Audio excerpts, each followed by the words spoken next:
મારું નામ પરિધિ છે. અમે 4 બહેનો હતી અને અમારો એકમાત્ર ભાઈ હતો જે 3જા નંબરનો હતો અને મારી 2 મોટી બહેનોથી નાનો હતો. મારી બંને મોટી બહેનોના લગ્ન થઈ ચૂક્યા હતા. હવે મારા ભાઈના લગ્નનો વારો હતો, પણ તે લગ્ન કરવા માંગતો ન હતો.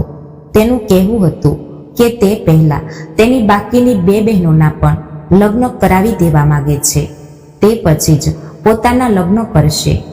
મમ્મી તો ભાઈને બહુ સમજાવતી હતી કે પહેલા તું પોતાના લગ્ન કરી લે, ઘરમાં વહુ આવી જશે તો મને દીકરીઓના લગ્ન કરવામાં સરળતા રહેશે. પણ તે મમ્મીની વાત માનતો જ નહોતો. પણ મેં તો મારી મમ્મીને સ્પષ્ટ ના પાડી હતી કે મારે પહેલા અભ્યાસ કરવો છે. હું હમણાં લગ્ન કરવા માંગતી નથી. જ્યારે મારી સૌથી નાની બહેનને તો ભણવા લખવાનો કોઈ શોખ જ નહોતો.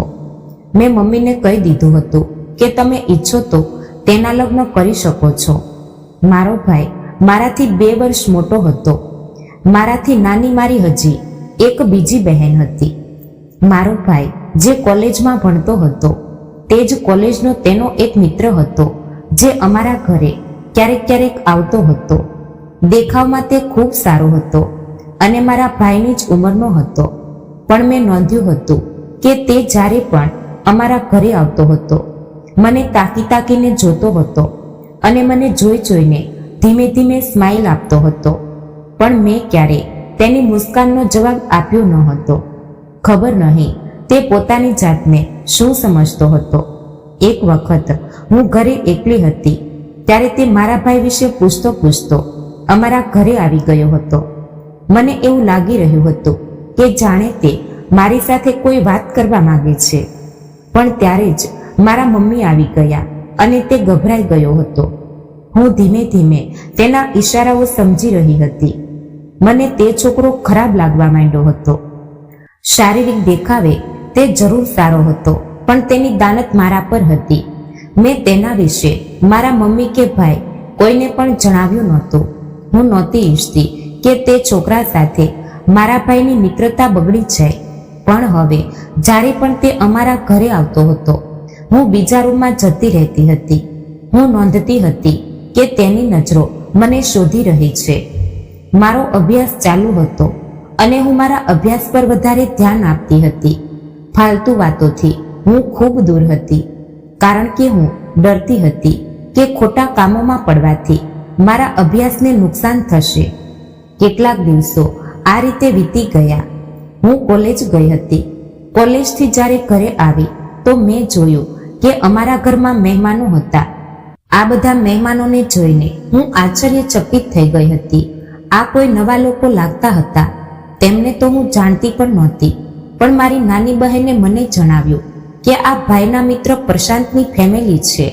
મેં કહ્યું, અચ્છા, તો તેની ફેમિલી અમારા ઘરે શું કરવા આવી છે? મારી બહેન મને જોઈને હસવા લાગી અને કહેવા લાગી કે તારું માંગુ પ્રશાંત માટે તેની માં લઈને આવી છે. હું તો મારી બહેનની વાત સાંભળીને ચોંકી ગઈ હતી. મેં કહ્યું કે આ છોકરાની એટલી હિંમત કે તેણે પોતાની માને મારું માગું લઈને મારા ઘરે મોકલી દીધું. મારી બહેન કહેવા લાગી, દીદી, હવે ગમે તે હોય, છોકરો ખૂબ સારો છે અને તમે નથી જાણતા કે ભાઈના બધા મિત્રોમાં પ્રશાંત સૌથી વધારે ધનવાન છે. તેના પિતા તો આ દુનિયામાં નથી, પણ તેના પિતા ઘણી બધી પ્રોપર્ટી છોડી ગયા છે જે પ્રશાંતના જ નામે છે. જો તમારા લગ્ન તેની સાથે થઈ ગયા તો તમે તેના ઘરમાં રાજ કરશો. મેં મારી બહેન પર ચીડાતા કહ્યું કે તું ચૂપ થઈ જાય. મેં મમ્મીને સ્પષ્ટ ના પાડી છે કે હું લગ્ન નહીં કરું. મારે હજી મારો અભ્યાસ પૂરો કરવો છે અને તે પછી નોકરી પણ કરવી છે. અમે મધ્યમ વર્ગના લોકો છીએ અને વળી અમારા માથે પિતાનો પણ ચાયો નથી. માત્ર એક ભાઈ છે, તેની કમાણીથી અમે લોકો અમારી જિંદગી ગુજારી રહ્યા છીએ. આખરે અમે ક્યાં સુધી અમારા ભાઈ પર બોજ બની રહીશું? હું નોકરી કરીને મારા ભાઈની સાથે આ ઘર ચલાવવા માંગુ છું. મને પૂરી આશા છે કે મમ્મી આ સંબંધ માટે ના પાડી દેશે. મારી વાત સાંભળીને મારી બહેન કહેવા લાગી કે પહેલા તમે આ લોકોને જવા તો દો, તે પછી જોઈએ છે કે શું થાય છે. હું ફ્રેશ થવા માટે જતી રહી હતી. અમારા ઘરે લગભગ 2 કલાક બેઠા પછી તે લોકો ચાલ્યા ગયા હતા. થોડી જ વાર વીતી હશે કે મારા મમ્મી રૂમની અંદર આવ્યા અને કહેવા લાગ્યા કે તું બહુ ભાગ્યશાળી છે પરિધિ. તને ખબર છે તારું માગું ક્યાંથી આવ્યું છે? પ્રશાંતના ઘરેથી. પ્રશાંતે પોતાની મા અને બહેનને તારું માગું લઈને મોકલ્યા છે. તેણે તને પોતે પસંદ કરી છે અને જો આટલા મોટા લોકો અમારા ઘરે જાતે ચાલીને તારો હાથ માંગવા આવ્યા છે. તું નથી જાણતી કે તેની માને તો કોઈના ઘરે જવાની ફુરસત પણ નથી હોતી. તે અમારા જેવા ગરીબ લોકોના ઘરે પોતાના દીકરાની ઈચ્છા પર જાતે ચાલીને આવી છે. મેં છોકરાવાળાઓને હા પાડી દીધી છે કારણ કે મને તો પ્રશાંતમાં કોઈ કમી ન લાગી. એટલો ધનવાન છે. તેના પિતા મરતા પહેલા પોતાની બધી પ્રોપર્ટી પ્રશાંતના નામે કરી ગયા છે. તું ત્યાં કેટલી ખુશ રહીશ. મેં મારા મમ્મીને કહ્યું કે તમે તે લોકોને સંબંધ માટે હા પણ કહી દીધી? તો મારા મમ્મી કહેવા લાગ્યા કે હા, મેં હા કહેવામાં જરાય વાર ન કરી, કારણ કે આવો સંબંધ તો નસીબવાળી છોકરીઓ માટે આવે છે. ખબર છે, છોકરીની મા અને બહેને તને જોઈ પણ નથી. તેમનું કહેવું હતું કે અમારા દીકરાએ જે છોકરીને પસંદ કરી છે તે જરૂર સારી જ હશે. અમે તોય તેમને તારો ફોટો બતાવી દીધો હતો, પણ તું કોલેજમાંથી ક્યારે આવે? મને ખબર હોત તો હું તારો સામનો તેમની સાથે જરૂર કરાવતી. આવતા અઠવાડિયે તે લોકો લગ્નની તારીખ નક્કી કરવા આવશે. તું નથી જાણતી કે હું અને તારો ભાઈ આ સંબંધથી કેટલા ખુશ છીએ. મેં મારા મમ્મીને કહ્યું, મમ્મી તમે હોશમાં તો છો? તમને નથી ખબર કે તમે શું કહી રહ્યા છો? મારા મમ્મી કહેવા લાગ્યા કે હોશમાં તો હવે તારે આવવું પડશે. છોડી દે આ નોકરી કરવાની જીદ અને ચૂપચાપ લગ્ન કરીને પોતાનું ઘર વસાવ. મેં કહ્યું, મમ્મી મને તે છોકરો પસંદ નથી. હું તેની સાથે લગ્ન નથી કરી શકતી. મારા મમ્મી કહેવા લાગ્યા કે જો મેં તે લોકોને હા કહી દીધું છે અને તે બહુ ધનવાન લોકો છે. જો કોઈને ખબર પડી ગઈ કે તું તે છોકરાને પસંદ નથી કરતી તો લોકો અમને બેવકૂફ સમજશે અને કહેશે કે આટલો સારો સંબંધ આ લોકોએ ઠુકરાવી દીધો. પ્રશાંત બહુ સારો છોકરો છે. બસ એકવાર તેનો અભ્યાસ પૂરો થઈ જાય તે પછી તે પોતાનો બિઝનેસ સંભાળશે. અને વળી તેના પિતા મરતા પહેલા એટલી બધી પ્રોપર્ટી તેના માટે છોડી ગયા છે કે તેને તો બિઝનેસ સંભાળવાની જરૂર જ નથી. મારા મમ્મી ખુશ થતા મને ગળે લગાવવા લાગ્યા અને કહેવા લાગ્યા, તું નથી જાણતી કે હું આ સંબંધથી કેટલી ખુશ છું. હું ઈચ્છું છું કે મારી નાની દીકરી માટે પણ આવા જ પરિવારમાંથી સંબંધ આવે. તારી બંને મોટી બહેનો તો બિચારી બહુ પરેશાન ભરી જિંદગી ગુજારી રહી છે, પણ હું તારા તરફથી બેફિકર રહીશ, કારણ કે મારી દીકરી એક એવા પરિવારમાં જઈ રહી છે જ્યાંના લોકો તો અમીરીથી બહુ પ્રખ્યાત છે.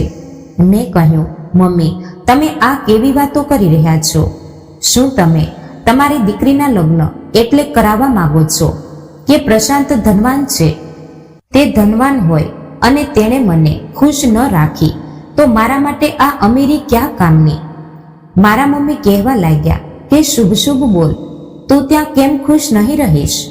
આખરે તને પ્રશાંતે પોતે પસંદ કરી છે અને તે તને પ્રેમ કેમ નહીં આપે? તે તને ખૂબ પ્રેમ કરશે. મને મારા મમ્મી પર બહુ ગુસ્સો આવી રહ્યો હતો.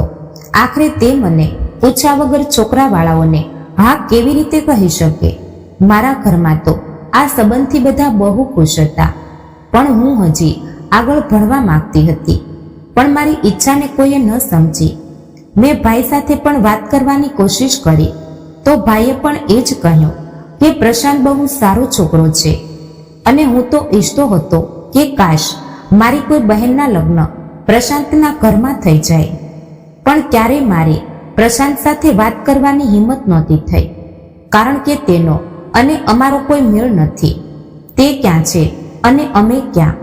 પણ તોય તેણે તને પસંદ કરી લીધી અને પોતાના ઘરવાળાઓને માગું લઈને પણ મોકલ્યા. હું આ વાતથી બહુ ખુશ છું. હવે બસ હું જલ્દીથી જ તારા લગ્ન પ્રશાંતની સાથે કરાવી દઈશ. ભાઈની વાતો સાંભળીને પણ હું ચોંકી ગઈ હતી. મારી વાતને કોઈ સમજવાની કોશિશ જ નહોતું કરી રહ્યું કે હું નોકરી કરવા માંગુ છું. મારા ભાઈએ કહ્યું હતું કે હું આ ઘરના હાલત સંભાળવા માટે એકલો જ કાફી છું, તારે નોકરી કરવાની જરૂર નથી. અને પછી ઘરવાળાઓની ખુશીની આગળ મેં મારી ખુશીને દફન કરી દીધી હતી. સૌથી વધારે ગુસ્સો તો મને પ્રશાંત પર આવી રહ્યો હતો, જેના કારણે મારું આ સપનું તૂટ્યું હતું. તેણે મારા ઘરે માંગુ મોકલીને બહુ મોટી ભૂલ કરી હતી, કારણ કે મારા દિલમાં તેના માટે કોઈ લાગણી નહોતી. હવે તો હું તેનાથી પણ વધારે ચીડવા લાગી હતી. એક અઠવાડિયા પછી જ તેની ફેમિલી અમારા ઘરે આવીને લગ્નની તારીખ નક્કી કરીને ગઈ હતી અને મારા માટે ઘણી બધી ગિફ્ટ્સ પણ લાવી હતી. પણ મેં તેમાંથી કોઈ પણ ગિફ્ટ ખોલીને નહોતી જોઈ, કારણ કે મને ન તો મારા લગ્નમાં કોઈ રસ હતો અને ન તો મારા સાસરિયામાં કોઈ રસ હતો. પણ જેને પણ આ વાત ખબર પડી રહી હતી કે મારું માંગુ કપૂર ઇન્ડસ્ટ્રીઝના માલિક પ્રશાંત કપૂર સાથે નક્કી થયું છે, તો તે લોકો મને બહુ જ ભાગ્યશાળી કહી રહ્યા હતા. પ્રશાંત મારા ભાઈનો મિત્ર હતો. તેણે મારા ભાઈની પણ ઘણીવાર ફરિયાદ કરી હતી. ઘણીવાર જ્યારે મારા ભાઈને પૈસાની જરૂર પડી હતી તો તેણે મારા ભાઈને આપી દીધા હતા, જેને મારો ભાઈ વ્યાજ સાથે તેને પાછો આપી દેતો હતો. ઘરમાં ચારે બાજુ લગ્નનો માહોલ છવાયેલો હતો. મારા મમ્મીએ પણ મારા માટે ઘણું બધું ભેગું કરીને રાખ્યું હતું. પણ પ્રશાંતભાઈને કહી દીધું હતું કે ન તો તેને દહેજ જોઈએ છે અને ન તો તેને કોઈ ઝવેરાત. બસ તે મને પસંદ કરે છે અને તેને માત્ર અને માત્ર મારાથી જ મતલબ હતો. આ વાત પર તો મારા ઘરવાળા તેનો અને તેની ફેમિલીનો ખૂબ વધારે આભાર માની રહ્યા હતા. પછી મારા લગ્નનો દિવસ પણ આવી ગયો. હું તે દિવસે ખૂબ રડી હતી, જ્યારે મારા બધા સપના તૂટી રહ્યા હતા. અને પછી વિદાય થઈને હું મારા સાસરે ચાલી આવી હતી. મારા સાસરિયા એટલા ધનવાન હતા કે મારા લગ્નમાં કોઈ વસ્તુની કોઈ કમી નહોતી. પ્રશાંતના લગ્ન ખૂબ ધામધૂમથી કરવામાં આવ્યા હતા. મારું સ્વાગત પણ ઘરની અંદર ખૂબ સારી રીતે કરવામાં આવ્યું હતું. પ્રશાંત ખૂબ ખુશ નજર આવી રહ્યો હતો, પણ હું ઉદાસ હતી. પણ હવે જે પણ હતું, જેવું પણ હતું, તે મારો પતિ હતો અને મેં મારા દિલમાં માની લીધું હતું કે હવે મારે બધી વાતો ભૂલીને મારી નવી જિંદગીની શરૂઆત કરવી પડશે, કારણ કે હવે તો મારા લગ્ન થઈ ચૂક્યા છે. હવે કંઈ ન થઈ શકે. હું દુલ્હન બનીને મારા પતિની રૂમમાં રાહ જોઈ રહી હતી. કદાચ મારી આ રાહ જોવી વધારે સમયની થવાની હતી, કારણ કે આ લોકો તો ધનવાન હતા અને સવારે મોડે સુધી ઉઠતા હતા. તેમના માટે રાત ખરાબ કરવી તો સામાન્ય વાત હતી. હું રૂમમાં ચારે બાજુ રૂમની સજાવટ જોઈ રહી હતી, જેનું ડેકોરેશન ખૂબ જ સારું કરવામાં આવ્યું હતું અને રૂમમાં એક અજીબ ખુશ્બુ ફેલાયેલી હતી, જે મને ખૂબ પસંદ આવી રહી હતી. રાતના લગભગ 2 વાગ્યે મારો પતિ રૂમની અંદર આવ્યો અને આવતા જ મારી નજીક બેસી ગયો.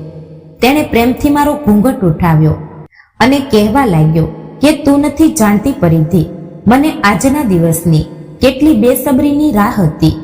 ફાઇનલી આજે તું મારી સામે મારી પત્ની બનીને બેઠી છે. હું તને ખૂબ પસંદ કરતો હતો.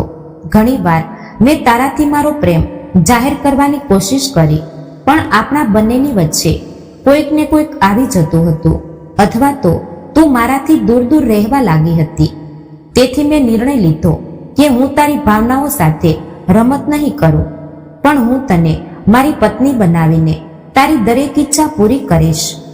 આ જ કારણ હતું કે મેં મારા ઘરમાં મારી પસંદગી વિશે જણાવી દીધું અને મારી મા બહેનો ખુશી ખુશી તારો હાથ માંગવા માટે ચાલી ગઈ. હું મારા પતિથી કોઈ વાત નહોતી કરી રહી.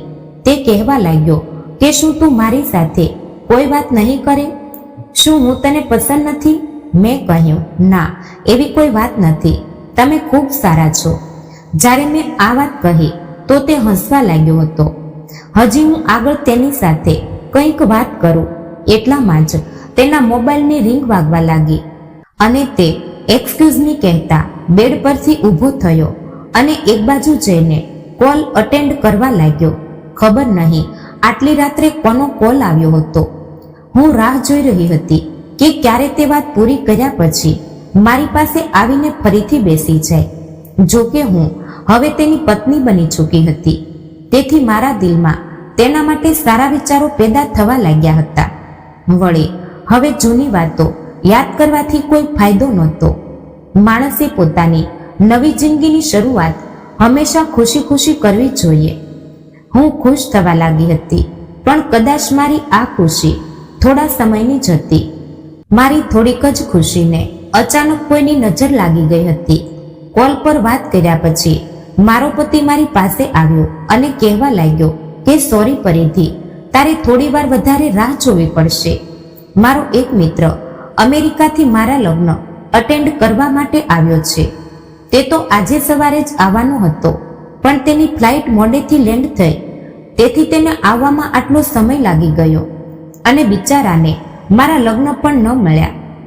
તે અહીંયા વધારે કોઈને ઓળખતો પણ નથી, તેથી હું તેને લેવા માટે એરપોર્ટ જઈ રહ્યો છું. મારા સિવાય આ કામ કોઈ બીજું ન કરી શકે. બસ મને 1 કલાક લાગશે. તું મારી રાહ જોજે, હું હમણાં આવું છું. અને વળી હું તારો મોં દેખાડવાનો ગિફ્ટ પણ લાવવાનું ભૂલી ગયો હતો. તે પણ મમ્મી પાસે રાખેલો છે. હું તેમની પાસેથી લેવાનું ભૂલી ગયો હતો. જો તને કોઈ પ્રોબ્લેમ ન હોય તો હું જાઉં? મેં મારા પતિને કહ્યું કે હા હા, તમે ચાલ્યા જાઓ. તો મારો પતિ કહેવા લાગ્યો કે તને આ દુલ્હનના કપડામાં બહુ ભારે ભારે લાગતું હશે. તું એક કામ કર, તેને ચેન્જ કરી લે અને ઇઝી થઈ જા. આ કપડાના કારણે તને થાક નહીં લાગે. હું હમણાં આવી જઈશ તો પોતાના હાથોથી તને મોં દેખાડવાનો ગિફ્ટ આપીશ. આ કહીને મારો પતિ હસવા લાગ્યો હતો. મેં તેને કહ્યું કે અચ્છા ઠીક છે. તો તે રૂમમાંથી બહાર ચાલ્યો ગયો અને મેં વિચાર્યું કે ઇમરજન્સી તો દરેક માણસ સાથે જોડાયેલી હોય છે. જ્યાં સુધી મારો પતિ ઘરે આવે હું બીજા કપડાં પહેરી લઉં છું અને ફરીથી તૈયાર થઈ જાઉં છું, કારણ કે મારો મેકઅપ પણ થોડો ખરાબ થવા લાગ્યો હતો. મેં મારી અલમારી ખોલીને કપડાં કાઢ્યા તો જોયું કે મારી અલમારીમાં એકથી એક ડિઝાઇનર અને સુંદર કપડાં રાખેલા હતા. મેં તેમાંથી એક સિમ્પલ સૂટ કાઢીને પહેરી લીધો અને થોડોક મેકઅપ પણ કરી લીધો અને પછી હું બેડ પર બેસીને મારા પતિની રાહ જોવા લાગી. જ્યારે બેડ પર બેઠા બેઠા થાકી ગઈ તો આમ તેમ ફરવા લાગી. 1 કલાકથી પણ વધારે થઈ ગયો હતો, પણ મારો પતિ હજી સુધી પાછો નહોતો આવ્યો. જ્યારે હું ફરતા ફરતા થાકી ગઈ તો બિસ્તર પર સૂઈ ગઈ. વિચાર્યું કે આરામ કરી લઉં છું, પણ અચાનક મને શોરનો અવાજ સંભળાયો. આ શોર કેવો હતો મારી કંઈ સમજમાં નહોતું આવી રહ્યું. એવું લાગી રહ્યું હતું કે જાણે ઘણા બધા લોકો ભેગા થયા છે અને રડવાનો અવાજ આવી રહ્યો છે. હું ગભરાઈ ગઈ હતી. ત્યારે અચાનક જ રૂમનો દરવાજો ખુલ્યો અને મારી નણંદ રૂમની અંદર આવી અને રડતા રડતા મને વળગી પડી. કહેવા લાગી, ભાભી, ભાઈ. આ કહીને તે જોર જોરથી રડવા લાગી. હું તેના રડવાનો મતલબ ન સમજી શકી હતી. મેં તેને પૂછ્યું, શું થયું છે? તું કેમ રડી રહી છે? તો તેણે જણાવ્યું, ભાભી, તમને નથી ખબર કે ભાઈ આ દુનિયામાંથી જઈ ચૂક્યા છે. તેની અચાનક વાત સાંભળીને હું આઘાત પામી ગઈ હતી. મેં કહ્યું, શું કહી રહી છે તું? તે તો પોતાના મિત્રને લેવા ગયા છે. તો મારી નણંદ કહેવા લાગી કે નાના ભાભી, ભાઈનો રસ્તામાં અચાનક એક્સિડન્ટ થઈ ગયો અને તે ઘટના સ્થળે જ આ દુનિયાને છોડીને ચાલ્યા ગયા. ભાઈને હોસ્પિટલ લઈ જવામાં આવ્યા હતા, પણ ડોક્ટરે તેમને મૃત જાહેર કરી દીધા. તમે નીચે ચાલો, બધા લોકો તમને બોલાવી રહ્યા છે. મારી નણંદની વાત સાંભળીને તો મારા પગ નીચેથી જમીન ખસી ગઈ હતી અને હું ઊભી જ ઊભી રહી ગઈ હતી. મને મારા કાનો પર વિશ્વાસ નહોતો થઈ રહ્યો. મારી નણંદ મારો હાથ પકડીને મને નીચે લઈ ગઈ. હું નીચે ગઈ તો જોયું કે સફેદ ચાદરમાં વીંટળાયેલો એક મૃતદેહ જમીન પર રાખેલો હતો અને તેની આસપાસ ઘણા બધા લોકો ભેગા હતા. મારા સાસુ અને મારા પતિના ભાઈ અને તેની બહેનો ખરાબ રીતે રડી રહ્યા હતા. મને તો વિશ્વાસ જ નહોતો આવી રહ્યો કે જે માણસ હજી થોડા સમય પહેલા મારી સાથે વાતચીત કરીને ગયો હતો તે અચાનક કેવી રીતે મરી શકે? મેં તો રડવાનું શરૂ કરી દીધું હતું. મને લાગી રહ્યું હતું કે મારી જિંદગી ઉજળી ગઈ. હું હમણાં જ તો સુહાગન બની હતી અને હવે હું વિધવા પણ બની ચૂકી હતી. મારા સાસુ મને પોતાની પાસે બેસાડીને વળગીને રડી રહ્યા હતા અને કહી રહ્યા હતા કે જો તારો પતિ આ દુનિયાને છોડીને ચાલ્યો ગયો. મારા ઘરવાળા પણ આવી ગયા હતા અને મારા ભાઈનો પણ રડી રડીને ખરાબ હાલ હતો, કારણ કે તેનો મિત્ર આ દુનિયામાંથી જઈ ચૂક્યો હતો. તે દિવસ મારી જિંદગીનો સૌથી ખતરનાક દિવસ હતો. પ્રશાંતનો ચહેરો વારંવાર મારી આંખોમાંથી નહોતો જઈ રહ્યો. હું રડતા રડતા બેહોશ થઈ ગઈ હતી અને પ્રશાંતના શબના અંતિમ સંસ્કાર કરી દેવામાં આવ્યા હતા. મારા મમ્મી પણ મને જોઈ જોઈને ખૂબ રડી રહ્યા હતા. કહી રહ્યા હતા કે મારી દીકરીને તેની જિંદગીમાં ખુશીઓ મળવાની હતી, પણ નહોતું વિચાર્યું કે તને આટલું મોટું દુઃખ મળી જશે. હું એટલી ખરાબ રીતે રડી રહી હતી. મારા પતિને યાદ કરી કરીને મારી હાલત પાગલો જેવી થઈ ગઈ હતી, પણ મેં મારા હોશ હવાસ ખોઈ દીધા હતા. મારાથી આ વાતની ધીરજ નહોતી રખાઈ રહી કે મારો પતિ મને આ દુનિયામાંથી આટલી જલ્દી છોડીને કેવી રીતે જઈ શકે. તે તો પોતાના મિત્રને એરપોર્ટથી લેવા ગયો હતો. તેણે કહ્યું હતું કે તે હમણાં 1 કલાકમાં આવી રહ્યો છે, પણ તે મને આ રીતે છોડીને ગયો કે ફરીથી પાછો જ ન આવ્યો. મારા સાસુએ મારા મમ્મીને કહ્યું હતું કે આ મારા દીકરાની વિધવા છે, અમારા ઘરે જ રહેશે. ઘણા દિવસો વીતી ચૂક્યા હતા. મારા ઘરવાળા પણ મારા ઘરેથી જઈ ચૂક્યા હતા અને હું મારા સાસરે જ મારા પતિની વિધવા બનીને જિંદગી ગુજારી રહી હતી. મારા પતિના મોતને 1 અઠવાડિયું થઈ ગયું હતું.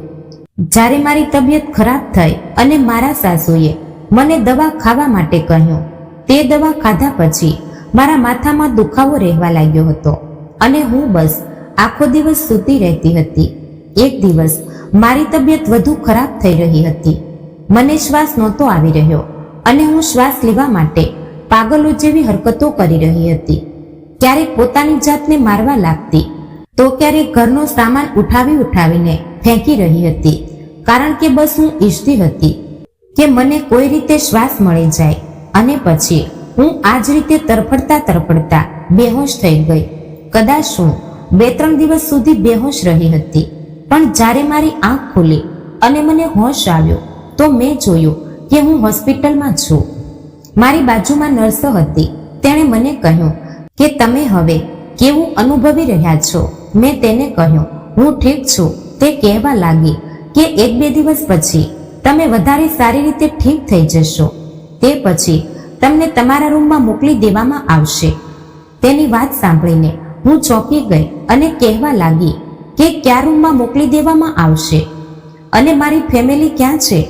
મને શું થયું હતું? તો તે કહેવા લાગી કે પાગલખાનામાં તો પાગલ લોકો જ આવે છે. હવે તેમની સાથે આખો પરિવાર તો ચાલીને નથી આવતો ને? મેં આઘાત પામતા કહ્યું, શું? કયું પાગલખાનું? તો તે નર્સ કહેવા લાગી, અરે મેડમ, આ જ પાગલખાનું જ્યાં તમે એડમિટ છો. અમારી હોસ્પિટલમાં પાગલ દર્દીઓને અહીંયા રાખવામાં આવે છે અને તેમનો ઈલાજ કરવામાં આવે છે.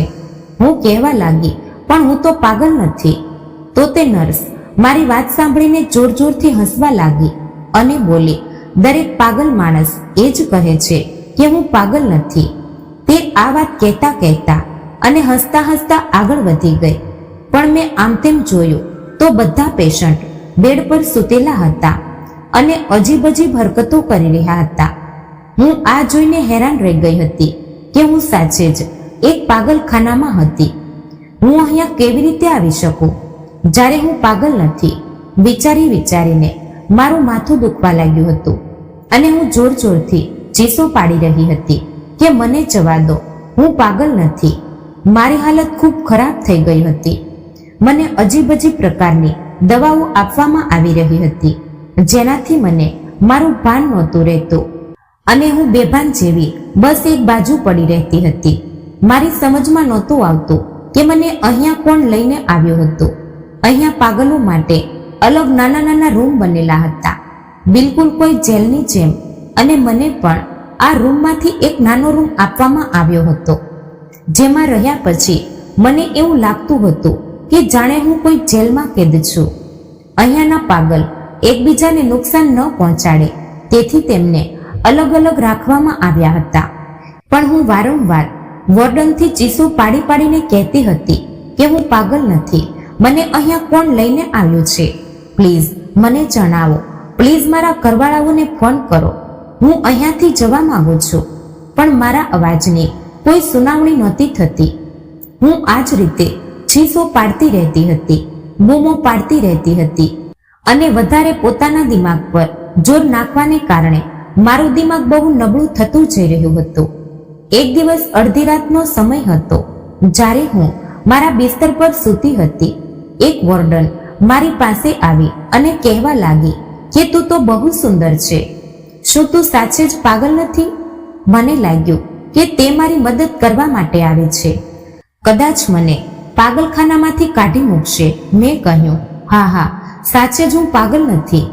તો તે કહેવા લાગી, અચ્છા તો પછી ઠીક છે, હું તારી મદદ કરું છું અહીંયાથી નીકળવામાં, પણ તેના માટે તારે ડોક્ટરને ખુશ કરવો પડશે.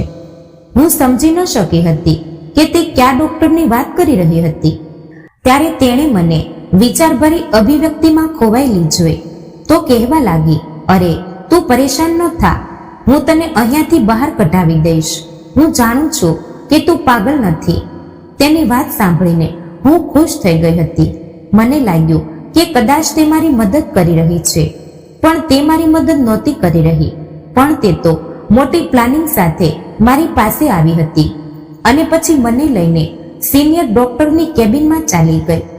તેણે મને ડોક્ટરના હવાલે કરતા કહ્યું, ડોક્ટર સાહેબ, હું જાણું છું આ બિચારી પાગલ નથી, તેને તમારી મદદની જરૂર છે. ડોક્ટર મને માથાથી લઈને પગ સુધી જોઈ અને કહેવા લાગ્યો, તો હું તેની મદદ જરૂર કરીશ.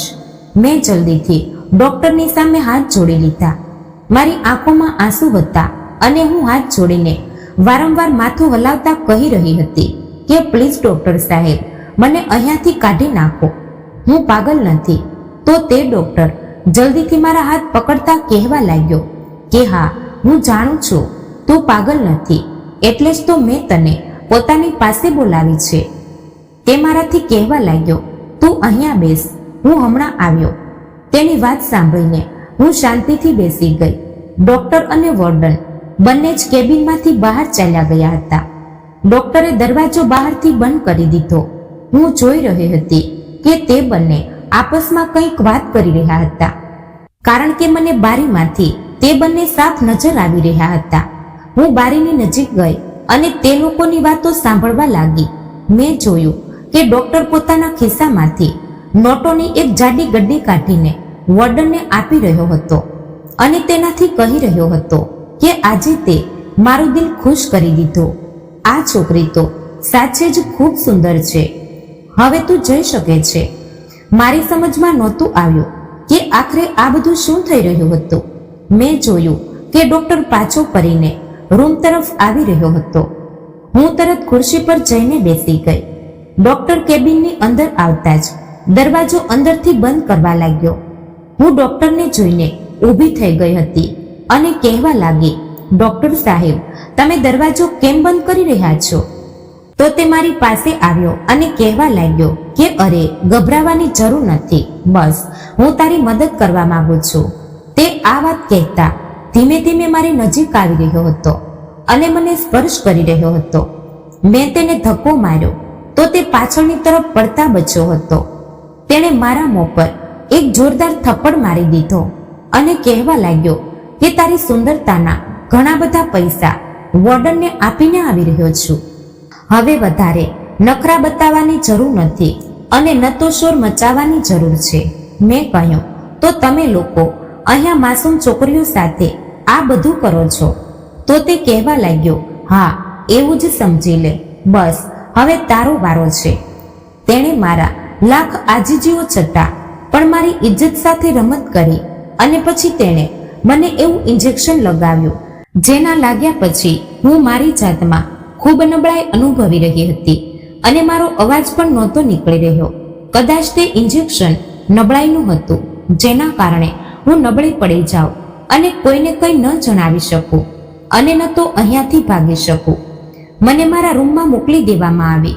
હું બસ મારા બિસ્તર પર સૂતી હતી અને મારી આંખ કાન ખુલ્લા હતા.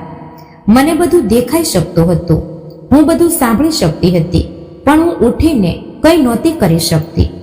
મને મારી જિંદગી ખરાબ લાગવા લાગી હતી. હું પાગલ નહોતી, પણ આ હોસ્પિટલના લોકોએ મને સાચે જ પાગલ બનાવી દીધી હતી. પણ સૌથી વધારે વિચારવા જેવી વાત એ હતી કે મને અહીંયા લઈને કોણ આવ્યું હતું.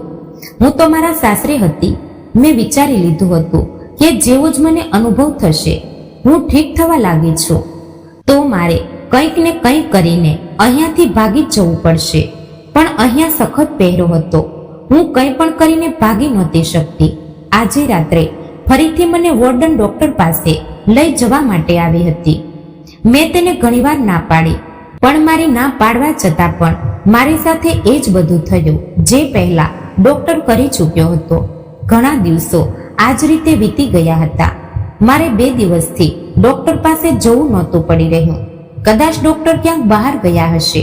મારી પાસે આ સારી તક હતી અહીંયાથી ભાગવાની, કારણ કે જ્યારે ડોક્ટર હોતો હતો તો મને નબળાઈવાળું ઇન્જેક્શન લગાવી દેવામાં આવતું હતું, જેના કારણે હું નબળાઈની હાલતમાં બિસ્તર પર પડી રહેતી હતી. પણ આ 2 દિવસોમાં હું મારી જાતને ઠીક અનુભવી રહી હતી. તેથી હું ચૂપચાપ છુપાઈને હોસ્પિટલના દરવાજા સુધી પહોંચી આવી હતી. પણ ગેટ પર ગાર્ડ બેઠેલો હતો. મારે તેનાથી બચીને નીકળવાનું હતું. પાછળથી મને કોઈ આવતું નજર આવ્યું તો જલ્દીથી હું એક ખૂણામાં છુપાઈ ગઈ. મેં જોયું કે એક વોર્ડ બોય હતો જે ગાર્ડ સાથે વાતો કરી રહ્યો હતો. તે બંને આપસમાં વાતો કરવામાં એટલા વ્યસ્ત હતા કે હું દરવાજો ખોલીને ચૂપચાપ ત્યાંથી નીકળી ગઈ અને પછી આખી રાત હું ભટકતી રહી. રાતના અંધારામાં મને એક જગ્યા નજર આવી. આ એક ઢાબો હતો અને આ સમયે બંધ હતો, કારણ કે આ સમયે રાતના 4 વાગી રહ્યા હતા. હું અહીંયા ઢાબાની બહાર જ જમીન પર સૂઈ ગઈ હતી અને પછી મને ઊંઘ આવી ગઈ. સવારે જ્યારે ઢાબાનો માલિક આવ્યો તો પૂછવા લાગ્યો કે તું કોણ છે? હું ખૂબ ખરાબ કન્ડિશનમાં હતી. મેં 2 દિવસથી કંઈ ખાધું નહોતું. મારો અવાજ પણ નહોતો નીકળી રહ્યો. મારી હાલત એટલી ખરાબ થઈ ચૂકી હતી કે મારા વાળ વિખરાયેલા હતા અને ચહેરો પણ ખૂબ ગંદો થઈ રહ્યો હતો. તે માણસ સમજી તો ગયો હતો કે હું કોઈ હોસ્પિટલની પેશન્ટ છું, કારણ કે મેં પાગલખાનાની ડ્રેસ પહેરેલી હતી. તે કહેવા લાગ્યો કે ક્યાંથી આવી છે. મેં તેને ન જણાવ્યું કે હું પાગલખાનામાંથી ભાગીને આવી છું.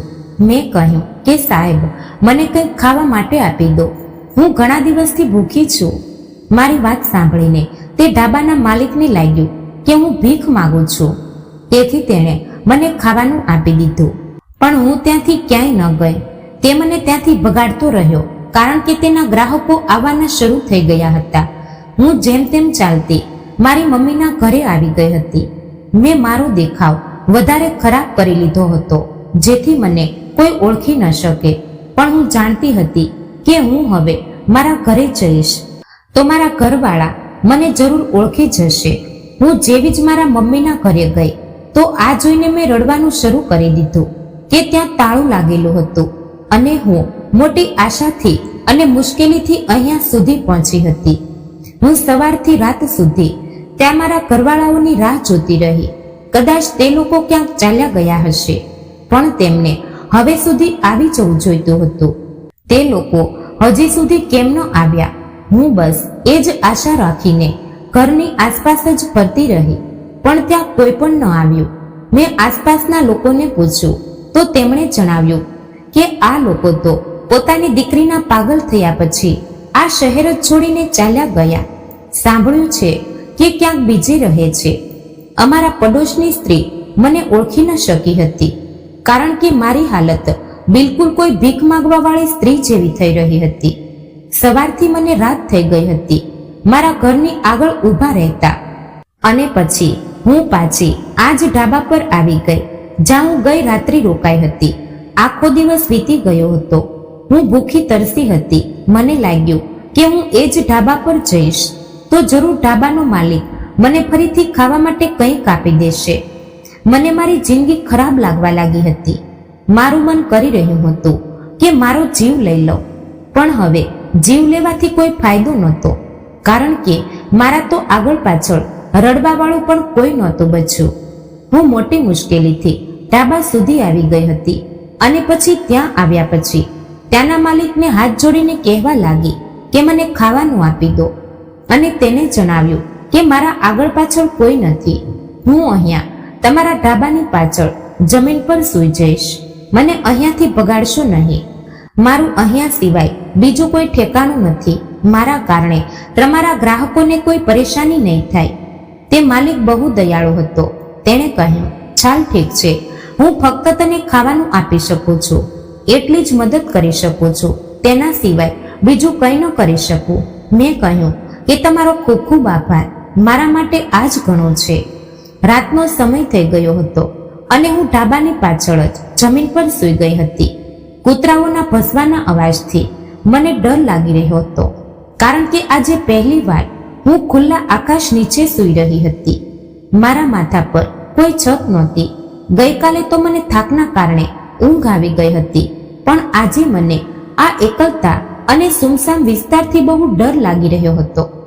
હું ખરાબ રીતે સૂતેલી રડવા લાગી, પણ ઉઠીને બેસી ગઈ અને મારા ચહેરા પર હાથ રાખી લીધો અને ન જાણે શું શું વિચારી રહી હતી. ત્યારે જ અચાનક પાછળથી કોઈએ મારા ખભા પર હાથ મૂક્યો.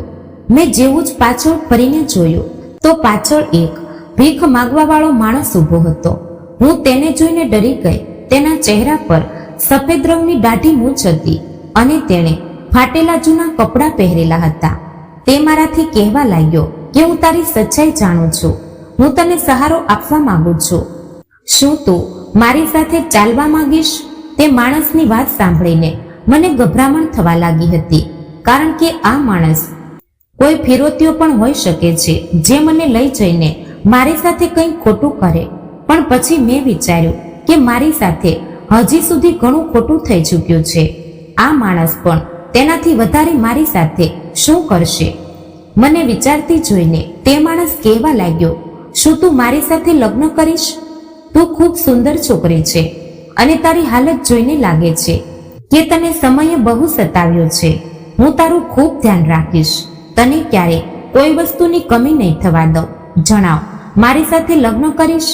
મેં તેને કહ્યું કે દુનિયા મને પાગલ સમજે છે અને આ ઢાબાવાળો માલિક મને ભીખ માંગવા વાળી સમજે છે. શું આ બધું જાણવા છતાં પણ તું મારી સાથે લગ્ન કરવા માટે તૈયાર છે? તો તે કહેવા લાગ્યો કે મેં કહ્યું ને, હું તારી પૂરી જિંદગી વિશે જાણું છું. તારી સાથે શું શું થયું અને તું કઈ રીતે પાગલખાને પહોંચી, હું બધું જ જાણું છું. એટલે જ તો તને લગ્નની ઓફર આપી રહ્યો છું. હું કહેવા લાગી, પણ તું કોણ છે?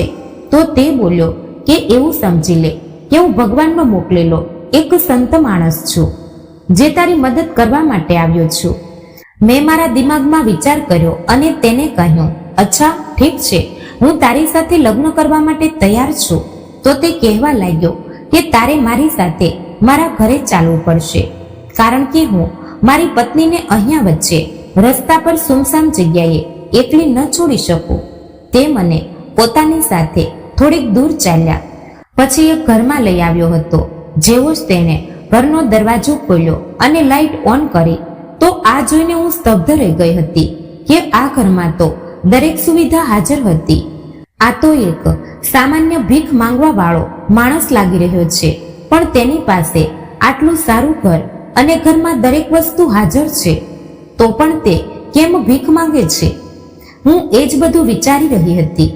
જેવી જ મેં પાછળ ફરીને જોયું તો તે માણસ પોતાની દાઢી મૂછ કાઢી રહ્યો હતો. હું તેને ધ્યાનથી જોઈ રહી હતી, પણ પછી અચાનક મારી ચીખ નીકળી ગઈ જ્યારે તેનું અસલી રૂપ મારી સામે આવ્યું. હું બેહોશ થતા બચી ગઈ. તેણે મને સંભાળી લીધી. આ માણસ બીજું કોઈ નહીં પણ મારો પતિ પ્રશાંત હતો. મારો પતિ તો મરી ચૂક્યો હતો, તો પછી આ કોણ હતો? મારા દિમાગમાં ઘણા બધા સવાલો ઘૂમી રહ્યા હતા. તેણે કહ્યું, તને પરેશાન થવાની જરૂર નથી, હું તને બધું જ જણાવું છું. હું તેને જોઈને ખૂબ રડવા લાગી હતી અને તેને ગળે વળગીને કહેવા લાગી કે તમે ક્યાં ચાલ્યા ગયા હતા પ્રશાંત? તે કહેવા લાગ્યો કે તું શાંતિથી બેસ, હું તને પૂરી વાત જણાવું છું.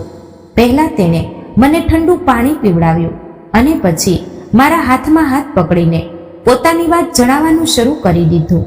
તેણે જણાવ્યું કે મારો એક મિત્ર લગ્નના દિવસે અમેરિકાથી મારા લગ્ન અટેન્ડ કરવા માટે આવવાનો હતો, પણ તે ન આવ્યો.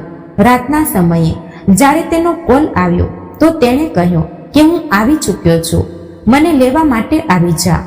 હું તેને લેવા માટે જ જઈ રહ્યો હતો અને કારમાં બેઠેલો હતો જ્યારે અચાનક મારા મિત્રનો ફરીથી કોલ આવ્યો. મેં કોલ રિસીવ કર્યો અને મારા મિત્રને કહ્યું કે તું 5 મિનિટ રાહ જો, બસ હું એરપોર્ટ સુધી આવવાનો જ છું. મારો મિત્ર મારી વાત સાંભળીને હેરાન રહી ગયો અને કહેવા લાગ્યો કે તું એરપોર્ટ પર કેમ જઈ રહ્યો છે જ્યારે તારા લગ્નની પહેલી રાત છે? મેં વિચાર્યું તને પૂછું કે તું હજી સુધી તારી પત્ની પાસે ગયો કે નહીં? હું તેની વાત સાંભળીને હસવા લાગ્યો અને કહેવા લાગ્યો આ તું કેવી પાગલપન વાળી વાતો કરી રહ્યો છે? તે હમણાં મને કોલ કર્યો હતો અને કહ્યું હતું કે હું એરપોર્ટ પર છું, મને લેવા માટે આવી જા. બસ હું તને જ લેવા માટે આવી રહ્યો છું. મારો મિત્ર કહેવા લાગ્યો પાગલપન વાળી વાતો તો તું કરી રહ્યો છે. મેં તને ક્યારે કહ્યું કે હું એરપોર્ટ પર છું? મેં તો તને દિવસમાં જ કોલ કરીને જણાવી દીધું હતું કે હું નહીં આવી શકું, મારું આવવાનું કેન્સલ થઈ ગયું છે. પોતાના મિત્રની વાત સાંભળીને હું હેરાન રહી ગયો. હું ડ્રાઇવિંગ કરતા કરતા તેની સાથે વાત કરી રહ્યો હતો અને તેની સાથે દલીલ કરી રહ્યો હતો કે તું આજના દિવસે તો મારી સાથે મજાક ન કર. હું મારી પત્નીને રૂમમાં એકલી મારી રાહ જોવા માટે છોડીને આવ્યો છું, માત્ર અને માત્ર તને લેવા માટે. તે મને વિશ્વાસ આપવાની કોશિશ કરી રહ્યો હતો કે તને કોઈએ બેવકૂફ બનાવ્યો છે. મેં તને કોલ નથી કર્યો, તું જોઈ શકે છે મારા નંબરથી તને કોલ નહીં આવ્યો હોય. મેં ડ્રાઇવિંગ કરતા મોબાઈલ પર ધ્યાન આપ્યું અને ચેક કર્યું કે કોના નંબરથી કોલ આવ્યો હતો, પણ આ જોઈને હું સ્તબ્ધ રહી ગયો કે તે કોલ મારા મિત્રના નંબરથી નહોતો આવ્યો. હજી મારું ધ્યાન મોબાઈલ પર જ હતું કે અચાનક પાછળથી કોઈએ મારી ગાડીને જોરદાર ટક્કર મારી અને મારી ગાડી દૂર જઈને એક ઝાડ સાથે ટકરાઈ હતી અને તે પછી હું બેહોશ થઈ ગયો. જ્યારે મને હોશ આવ્યો તો હું મારા ફેમિલી ડોક્ટરના ત્યાં એડમિટ હતો. મને જલ્દી જ 1 કલાક પછી હોશ આવી ગયો હતો. મને ઘણી બધી ઈજાઓ આવી હતી. મારા ફેમિલી ડોક્ટરે મને એક એવી વાત જણાવી જેણે મારા હોશ ઉડાવી દીધા હતા. તે કહેવા લાગ્યા કે તારો એક્સિડન્ટ નહોતો થયો, પણ તારો એક્સિડન્ટ કરાવવામાં આવ્યો હતો. હું જાણું છું કે આ બધું તારી સાથે કોણે કર્યું છે. અમારા ફેમિલી ડોક્ટર મારા પપ્પાના બેસ્ટ ફ્રેન્ડ હતા અને તેમને મારી સાવકી માએ ઘણા બધા પૈસા આપ્યા હતા અને કહ્યું હતું કે પ્રશાંત મરી જવો જોઈએ. તેમણે મારા ફેમિલી ડોક્ટરથી કહ્યું હતું કે તમે પ્રશાંતને ઝેરનું ઇન્જેક્શન લગાવી દો જેથી તે મરી જાય, કારણ કે આ વાત મારી સાવકીમાં જાણતી હતી કે મારો એટલો ભારે એક્સિડન્ટ નહોતો થયો. મારા ફેમિલી ડોક્ટરે તેના કહેવા મુજબ પૈસા લઈ લીધા હતા, પણ તેમણે મને બધું જ જણાવી દીધું હતું, કારણ કે મારા ફેમિલી ડોક્ટર જાણતા હતા કે મારી સાવકીમાં મારી સાથે આ બધું કેમ કરી રહી છે. તે એક ઈમાનદાર માણસ છે. ખરેખર હું મારા ડેડનો એકમાત્ર દીકરો હતો.